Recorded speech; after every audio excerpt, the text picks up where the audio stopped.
Hello, this is probably a practice waffle video. Maybe a practice, maybe I'll publish this. You never know. You'll only know if you're seeing me say this. Well, what has my week been like? My week's been pretty quiet. Ja was away at a meditation retreat for the whole week, so I was left here on my own watching a lot of movies on the Turner Classic Movie channel. Movies I'd been going through movies from the Constant Bennett movies from the 30s. I sort of got through that. I finished up my Marilyn Monroe ones. I did a good hunk of Myrna Loy and William Powell movies, who are best known for the Thin Man series. But I've been doing kind of a lot of their other movies, and they're just the greatest kind of comfort watch couple, um, with some nice touching points in there, and it kind of very much kind of an equal couple. However much kind of you can kind of feel the pressing of a male star and a female star at that time.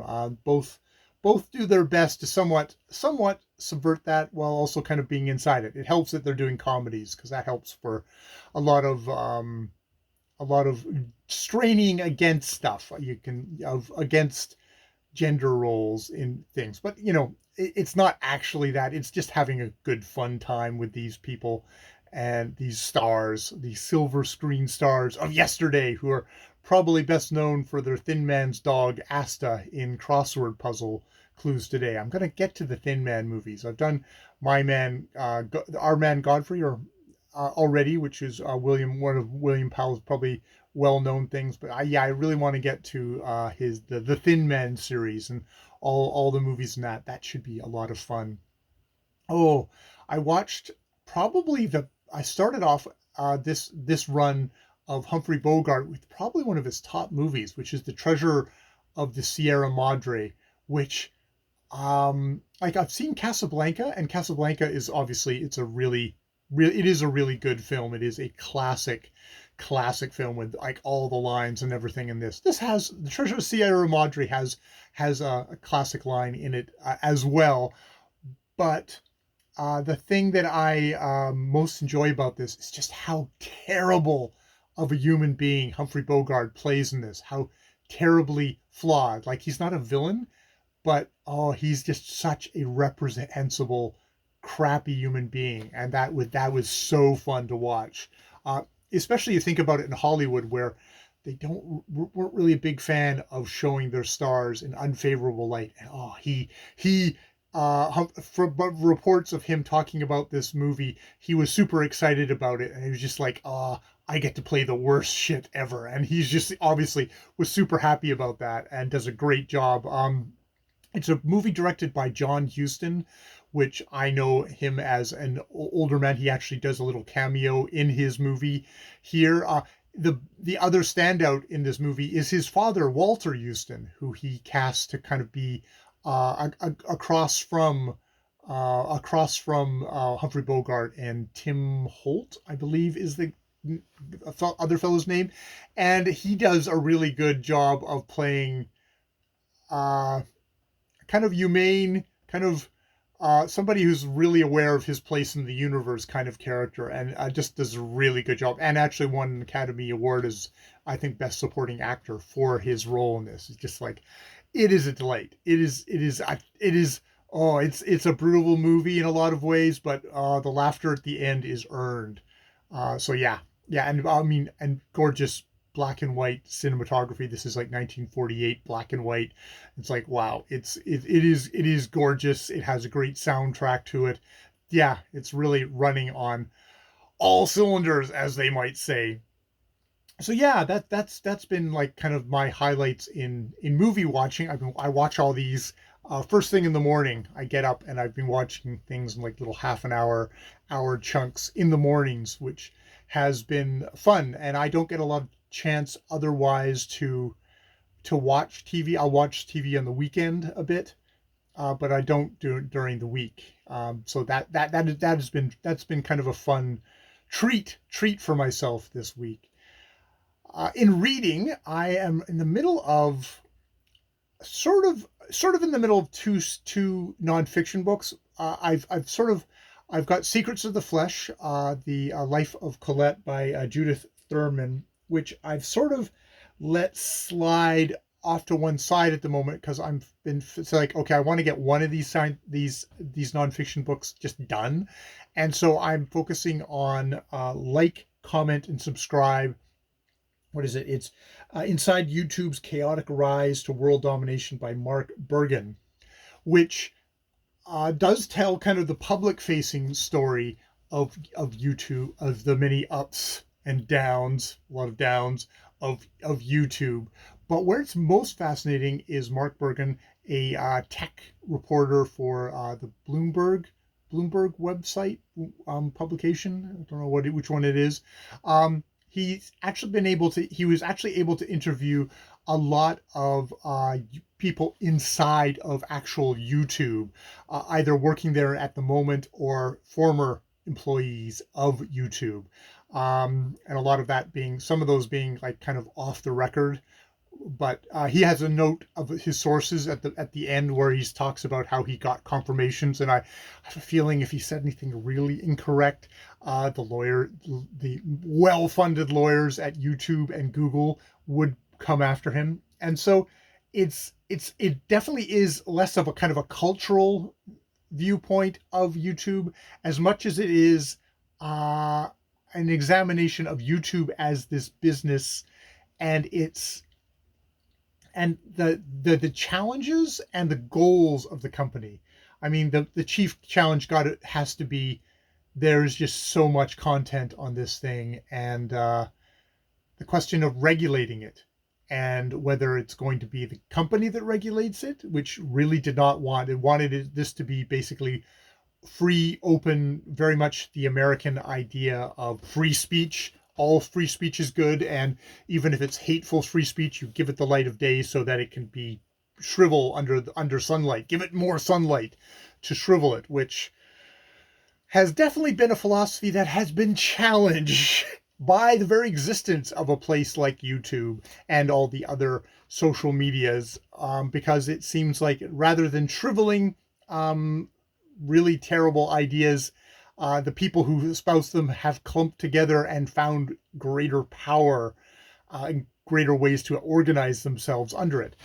At the same time, so many other groups being able to do to come together, the LGBTQ plus community, the queer community, able to kind of come together and find kind of power and fellowship in a way that just by being so dispersed, this is like you can unify online as power. So and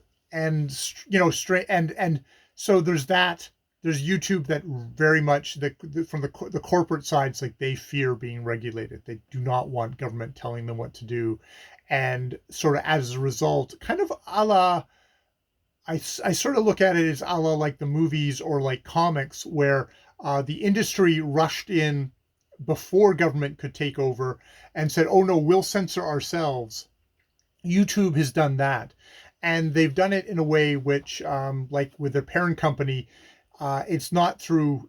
We don't want to do it through individuals making decisions. We're going to make a program, which really is one step back from the people who are doing the programming have their own biases, and that does carry through in programming. There's no such thing as an impersonal algorithm. An algorithm is created by people with certain values, and that comes through. And especially when you talk about like how they oh, we don't like the outcoming there, so we're going to fine tune stuff. So that has been interesting. I'm someone who's felt that that gaze. It's like the all-seeing eye upon you. When I did a review of a science book, and I happened to mention a worldwide illness, and a long rambly version of my review got yanked, and I got a community warning thing for that, and I was confused because I was not I was doing a book review on a very mainstream book, but that was something had decided that I was I was treading at the wrong side of things. And so that just got out. That got squashed. And I did do the appeal thing, and it was like, no, you're rejected. And it was very obviously there was no actual person behind these letters. This was the machine that had decided things, and it was like I felt very burned over that. Still, obviously, maybe I do because I'm always bringing it up whenever I think about this stuff. But it's my personal experience with this. Um, It's not, is it considered censorship? It's considered what they consider, what YouTube and the algorithm considers their community standards. And it's like, oh, they think I crossed it there, and I don't think I crossed it there, but I don't really have any power in this situation. um and this isn't to say woe is me. It's to say that I felt that.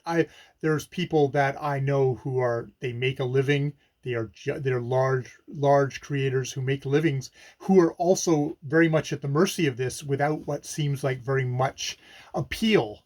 So it's interesting to look at it from the corporate side of things. Of, we want to make things safe for advertisers. Adpocalypse, when the advertisers were horrified that extreme and terrible things were getting showed beside their ads, boycotted YouTube, and they lost a lot of money and would have lost a lot more if they would have gone under if they had not been able to kind of make this a safe space for advertising. Because one of the things that you start realizing at the end of the day is YouTube is interested in attracting eyeballs, lots of watch time, but they're also interested in being able to pay for this by putting ads by in between, on top of whatever the content that anyone makes, whether it's a know nothing bozo like myself or some huge channel that reaches millions and millions and millions of people.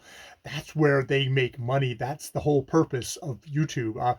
That it's like, the old thing about TV. What was the most important thing about TV? The most important thing about TV were the ads. That's what the most important thing about commercial TV is, and that is what the most important thing is about YouTube. So at the end of the day, when they've balanced free speech, acceptance, whether this is a left or right, whether you're a terrorist, whether you're anything that advertisers are going to consider unfriendly, whether that's talking about sexuality, whether that's talking about difficult political issues, whether that's reporting on things that maybe advertisers don't want to have ads next to. These are all things that become fair game for the algorithm. And there's being squashed by you're having your video removed. There is also just the thing of, we just knock this down to the very bottom of the recommendations so nobody will see it. It's there still, but unless you're specifically looking for it, no one will see it. And that makes a big difference to the numbers. And when you're a huge channel who's trying to make your living, again, the money thing, that makes a difference, and that will shape your behavior as well. So it's a really, really interesting book that way. And I guess I've just done another full review. I'm practicing my review again and again for this, which makes me think this definitely is a practice waffle. Continuing on with Orlando Furioso, the first half of that. Definitely having a hard time with it's such a sweeping, epic, chivalric poem, translated from the Italian, that it's got a cast of, like, it feels like hundreds at this point.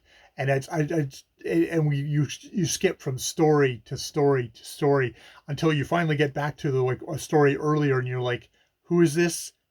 Is this a Christian, or is this on the other side? I had to do definitely some work there of going back and trying to get what the hell was going on. Who are these people again? It's not like it's a complicated on a sentence by sentence kind of sentence by sentence thing. It's just the overarching grand scope of this. It's like, how long ago was it I saw Orlando, and who's Ronaldo, and Agramante? Is that is that the invader, or is that somebody else? It's like Agramanti is indeed the invader from the African um, continent, Muslim of some sort. Muslim? Am I getting the Moorish Muslim, that sort of thing? Pagan. Oh God, haven't seen Angelica, the pagan princess, for a while either. So that has been that has definitely been an interesting challenge, but is definitely super energetic and super kind of funny in places. Uh, sort of, whoa, we're in a different headspace of this guy writing this in the 14th century. So it's quite amazing. Um, Other than that, I have not started up another audiobook. I think I'm waiting for less to come up on audio, and I'm gonna do a combo read of the paper book and the audio book, and read them that way this time. For my reread for Andrew Sean Greer, I did a very abbreviated, probably, a review of The Impossible Lives of Greta Wells. I read the story. No, I listened to The Story of a Marriage, and really enjoyed those. Those are two earlier works from him. I'm going to read this, and then I'm going to read, probably in ebook form, the sequel to this, whose name, of course, I can't remember again. I had to put it up on the bottom. It's not Less is More. It's Less is Lost, I think. If I don't have a correction, it is. I mean, and this is a practice, so I probably won't either way.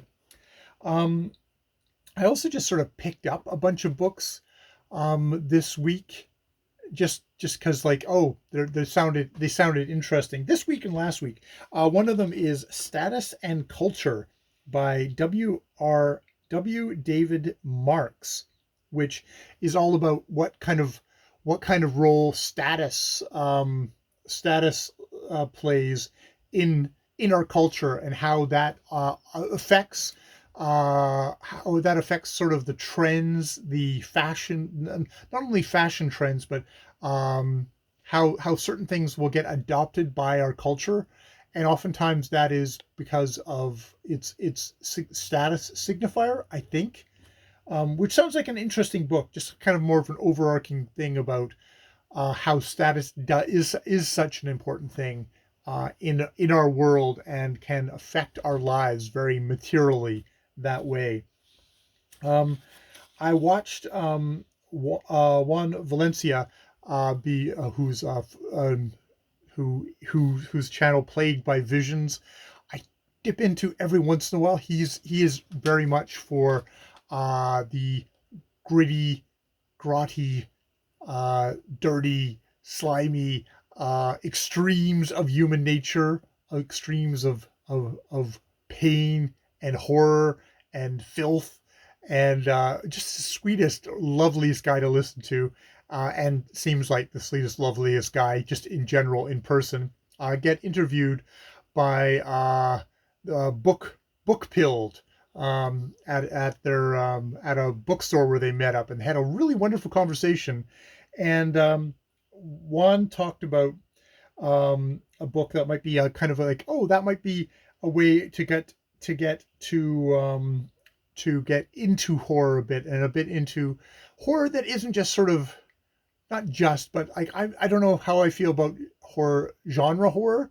So I might try a bit of what's sort of on the edge of, I guess, literary horror. I mean, I will not say elevated horror. That I know that pisses off horror movie fans, and I can understand what they mean there. It's not just something that's like a little less within the bounds of genre. And I love genre. I love, like, sword and sorcery genre, some stuff that's very straight ahead. But it's like, oh, let's try kind of experimenting out, and that is The Cipher by is it what's her name? It's Koja, but her full name. Oh, I'm downloading it now.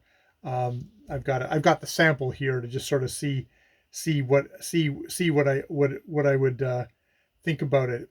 So yeah, that, and it's, what is it? It is, yeah, Kathy Koja.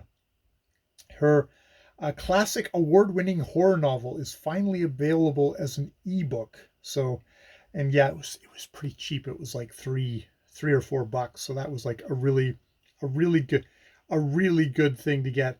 And at the same time, I picked up, also extremely cheap because I didn't go for the paper copy. Sorry, sorry, Juan. Is Juan's book, which is Poking Holes, which is a collection of short stories that he has written, and has just published. Um, starting out with the title story "Poking Holes." I love poking holes in my boy.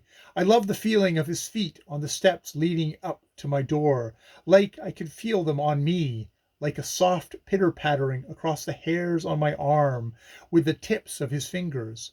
I open the door and ask if he's mine, and he says yes, his empty button eyes staring back at me, trying to make my shape out in the dark. A dark baseball cap then falls on the dusty brown sofa. A thick jacket undrapes from his thin shoulders, bones poking out even through his jersey, the needle warm in my grip the entire time. So yeah, that is the opener of Poking Holes by Juan Valencia. And yeah, I love that. It's like the narrator is something giant and the boy is like walking on him. Yeah, like the soft pitter pattering across the hairs of my arm with the tips of his fingers too. It's like the boy is like almost like a spider, but he's like poking holes in the boy. So it's gonna be that'll be something. Slip in some short stories as I go along, and if I don't like it, you'll never hear about it again because I'll be quiet, or maybe I just didn't have anything to say that was useful. That also happens a lot. So, but yeah, I like that opener. So I figured, what the heck, I would try it, and I'm a cheap ass, so it was super cheap. So cheap and supportive. My favorite my favorite combination. So yeah, that's I think that's what I'm reading this week. That's sort of my week on in life and on BookTube. I'm sure other stuff happened, but nothing I want to particularly share at the moment. All right, I've been Jay. This has been my waffle. More videos later.